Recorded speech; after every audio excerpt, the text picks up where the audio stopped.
This is my first podcast since I picked up my cold a few days ago. It's still with me, but since the questions have been backing up in my inbox, I decided to give it a go. So I apologize for my voice as I do this podcast. I received an interesting post in email today from a young lady in the UK who asked me about her resume and her profile and so on, and she ended off by saying, "However, my major concerns are going on that route is the personal commitment, traveling and overtime, and the level of stress. I have a young family and must be very careful of the commitments I make. Would be great to get your views on that. Are there any family-friendly practices? How can I find them here in the UK?" So while this question came from the UK, I'm going to touch on it globally, and I'll kind of circle back at the end and talk about the UK in particular. And I must start off with the caveat that we tend to work with sort of the top, or what they call the elite firms, McKinsey, Bain, BCG, Roland Berger, and so on. So I may not be able to comment on some very good firms that fall outside the sphere, but may have very family-friendly practices. So this relates just to the top firms and how your career would development if you had a child and so on. I'm going to speak specifically to women who may have children or are thinking about having children. So let's just talk about the consulting lifestyle, for example. And I'm going to distinguish between very senior women who may be at the partner level or principal level and more junior women who may just be starting off either at the analyst level and the associate level. And I think this is more relevant to the level whereby you enter the firm, associate or analyst, or whatever the title may be for your firm. So the consulting lifestyle at the top firms is pretty difficult. I mean, people always say investment bankers work longer hours. I'm not exactly sure of that. I think consultants work equally long hours. The work forces you to work long hours in the sense that you have to work with a client during the day. At night, you've got to collect all the information you need to answer the questions client raised with you during the day. And at night, you also have to reach out to your mentors, capture notes, prepare the slides. So it's a pretty tough job in the sense that during the day, you deal with the client, and during the evening and night, you are preparing for the next day with the client. So the hours are very long. I mean, the work is tough. The hours are long. If you're a junior person, it means not only is the work is tough and the hours are long, you also need to learn. And learning requires time, which comes out of your day. It cannot come out of billable hours with the client, so it usually comes out of the evening when you're either reading slides or you're reaching out to your mentors or you're reaching out to other specialists within the firm.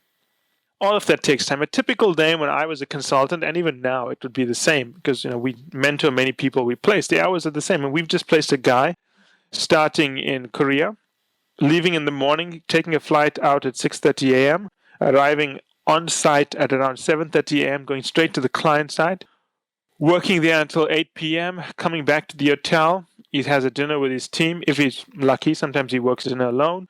He then goes back to his hotel, reads the slides because he's got to catch up. He's a new MBA hire from the US, doesn't really understand management consulting. So there's a lot of development, a lot of preparation. Once you pass this period of learning, the hours do not get any reduced. The firm knows when you are passing the hump of learning, and they know once you've passed the hump of having learned. When you're in the learning period, they give you a little bit more time to find your feet. Once you've passed this milestone, they give you more work. So the hours never really reduce. And to be fair, the top consultants understand that the hours are quite intense. I mean, sure, if you're a really capable consultant, you may be able to leave early, but it's very rare. And when I was there, very rarely did I leave very early. Usually, it used to be after 6 p.m., most times after 10 p.m. And that's the nature of the way the work is. For example, consulting is a very networked, team-based driven role. So, for example, I'll be working on something, but I need the input from a colleague to continue what I'm doing. Now, my colleague may only finish what he's doing at 8 p.m., 9 p.m., so I've got to wait for him to finish it. On the other hand, I may need feedback from a more senior person or a colleague who's working with me on a project.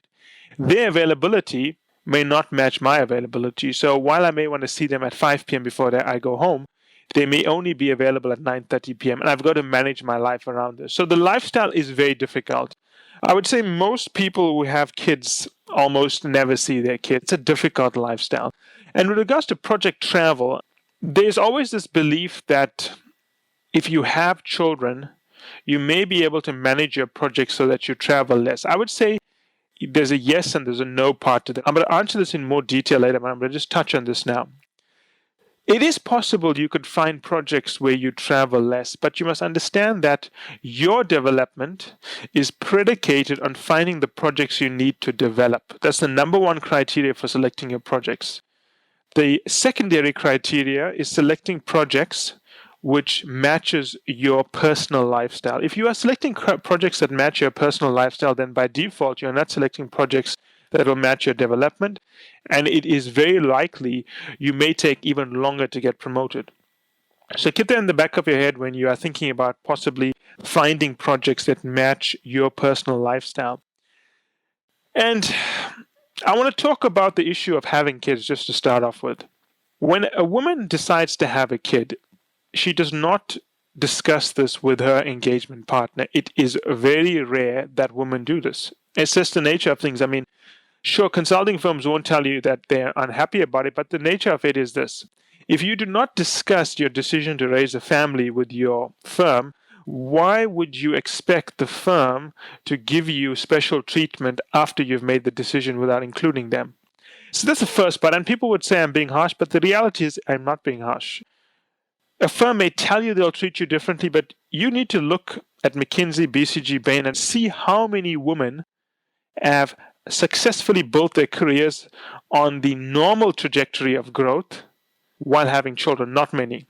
Do not find an exception to make a rule. The exception proves the rule that once you have kids, the trajectory of your career changes. By default, if you've decided to have kids, it's your personal decision. The way I would look at this, in fact, when I was in consulting, I've been in situations where some women decide to put off having kids just to manage their careers more effectively. Others decide to have kids. So the woman who would have a kid would come to me and say, how can I manage my project life so that I'm better able to spend time with my child? We are very accommodating. We will definitely make sure that she has the right kind of projects to balance her personal lifestyle. But that's only if the project doesn't call for her to go somewhere else. So, for example, if we're going to give a woman who has children special treatment, the flip side of this is, should we give women who don't have children special treatment? And of course we do. Women who don't have children and put their career first obviously progress a lot faster through the firm. It's just the nature of things because they have more time to commit, they're more flexible, and therefore they have more that they can put into their careers. I'm not being harsh. People would say I'm being harsh, but that's the reality.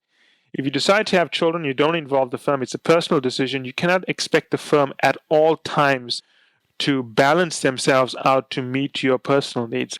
The firm will do what it can, but it will affect your career. There is no doubt about it. It is definitely going to affect your career. It's going to affect your career in two ways. Firstly, you're not going to have sufficient time. That's just the nature of things. When you have children, you have far less time. Secondly, you will have far less flexibility to travel. And unfortunately, the nature of things is most of the main clients with consulting firms are multinationals, and the issues are rarely going to be based at an office close to your home. So traveling is par for the course for any consulting firm and for any consultant. So it's definitely going to affect your lifestyle. If you are going to have kids, the question is, should you have kids early in your career or later in your career? And again, I cannot pretend to give the advice which is generically applicable to everyone. I would say you have to think very carefully about your circumstances. Someone really young, I would say, let's say you got your MBA at the age of 25 and decide to have kids. Obviously, there are benefits to having kids very early. You watch them grow. You're a lot more energetic to help them. And you may have a number of personal reasons. However, having kids when you're an associate trying to make your name at McKinsey is very tough. Very few people are able to balance that workload. On the other hand, having kids later in your career, there are some justification to that. You've proven yourself to the firm. You're probably at engagement manager, principal level, or maybe even you're a full partner, and then you decide to have kids. Although most women make partner around, I would say, principal around 35-ish, 30 to 35. So it is possible to have kids there. You've proven yourself to the firm. You could probably find it easier to balance your lifestyle, and then it's a less strain on your career. It will ultimately impact your career, and I'd be lying if I said it didn't. The objective here is to decide what you want. At the end of the day, if you are good, you will always progress through a consulting firm. It may take you a bit longer if you have kids, but you will progress. The decision you have to make is this. Do you want to pursue a corporate career and put your personal life on hold? Or do you want to have the best of both worlds, but means that you have to take the throttle off personal life and work life 100% and progress at both at slightly less reduced pace? Or do you want to take time off, like a year off, and just focus on your family?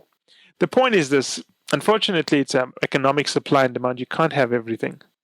I've seen very few people. In fact, I would say I've seen no one actually who's been able to have a child as a consultant at a early age when they've just joined a consulting firm and progress unimpeded. Firms will say it, that it's possible to do it. They'll even trot out people who will say that the firm supported me 100%, but let's not worry about that. That's basic advertising. Put the stats down on the table and ask the person, how long did you take to be promoted? What kind of projects were you on? What was your salary? What was your increase? What was your bonus? And the numbers will speak for themselves. At the end of the day, having kids are a personal decision. You need to be sure that the personal decision you are making is what you want. And if you want it, then I suggest you do it. However, if you choose to have kids, it does affect your career. And my advice is that you need to think very carefully about this. I've seen many women really stellar careers and they decide to have children. And I think two things happen. Firstly, the fact that they are great doesn't change. They're probably some of the best people I've seen. But what does change is their availability and flexibility. And as a partner, if I'm going to staff someone on a project which is requiring absolute commitment from the consulting team, and I know that this particular consultant cannot give that, I may have a talk to her and decide, if this is what she wants to do. But most likely, if she cannot, then she's not going to be on the team. The discussion will be held with her, but the likelihood is that she will not be on the team.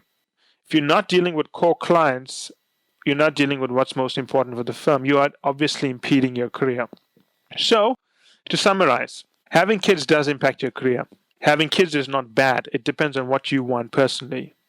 Having kids has a different impact in your career if you have them earlier in your career when you start consulting or later in your career. If you're listening to this podcast and you already have a young kid, my advice is you have to be very careful with the firm you select. Everyone is going to tell you they will not discriminate because the law says they should not discriminate. But consulting firms are partnerships. They're not actually regulated, with the exception of Deloitte, KPMG, and so on. Because of the audit, the business tends to be regulated in a pseudo kind of way. Bain, McKinsey, BCG are not regulated. Even BCG, which wins many awards for being the best place to work, and they will trot out numerous women who will try to disprove what I'm saying. All I ask is that forget about what they say on a qualitative basis. Get the numbers, how long it took them to get promoted and so on, and it will differ. Now, if you had to pick firms where you wanted to get consulting exposure and you wanted a good lifestyle, my advice to you is to do this. If you've already got a child, nothing changes, right? You're going to have to deal with the difficulties, and it's going to be difficult. But the tier 2 firms, as they call them, do have, I think, less strenuous hours and do put a greater emphasis on work-life balance. They do not have the up-and-out policy. They're more focused on developing you for the long term. So firms like Deloitte, S&O, I would say Accenture to some extent, they tend to have better work-life balance.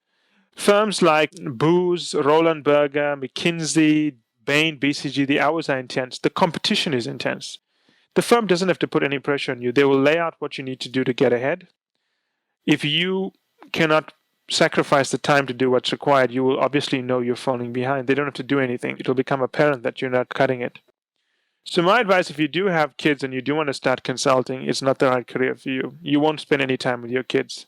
You won't watch your kids. You won't see them. You'll arrive at home on a Friday evening at around 6, 7, maybe 8 o'clock.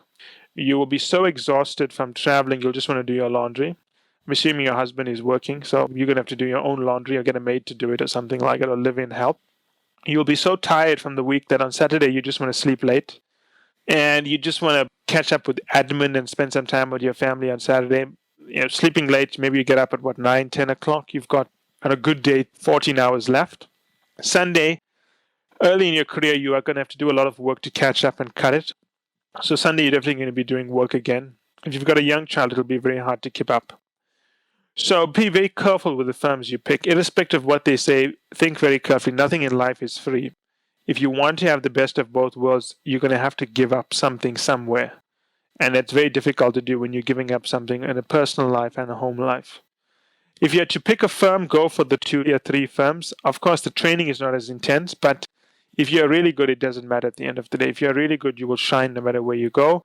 The hours will be less intense, the salaries will be less intense. So my advice is, go for the tier 2 firms. But just on a final note, if you feel you can manage this, if you feel that you can, maybe your husband is willing to help you, maybe you do have living help. If you really want to make a go for it, then you should. At the worst, you tried for a month, 2 months, and you realize this is not for you and you quit. The last thing you want to do is give up even before you start. So when you listen to this podcast, don't decide consulting at McKinsey or Bain is not for you. Certainly not the case. What you should decide is that if you do it, it's not going to be easy. And you must realize that you should try it to see if you can balance it. If you cannot, then it's okay to quit or move yourself onto a less strenuous role within the firm, but be willing to accept the trade-off that comes with that. I've traveled all over the world working with consultants, and even now we deal with all the consultants we place, well, most of them anyway. And we have placed some females who are thinking about having kids, and we give them the same talk. It's all about what you want in life. You can have children and be very happy, and you can be happy with having your career slow down, and that's also good. Steaming through your career doesn't make you a better consultant. It just means you get promoted faster. There's nothing wrong with taking 2 years to make principal. It can make you a better consultant. Speed in promotion doesn't at all correlate with the quality of the consultant you make. And to be fair, having a very strong, stable family life, in my opinion, leads to a very strong, stable presence that a consultant has in the office. It's very difficult to, have a life that's very stressed at home and be very capable when you arrive at the office. So think about that. Having a family will lead to sacrifices at the office, but when I say sacrifices, only in the time you get promoted. Not in the quality of consultant you are. You will take longer to be promoted for sure, but that doesn't mean you won't make it. So that's the way I want to end up this podcast. If anyone has any comments or any ideas, please feel free to write to me, and I'll be happy to follow up with another podcast.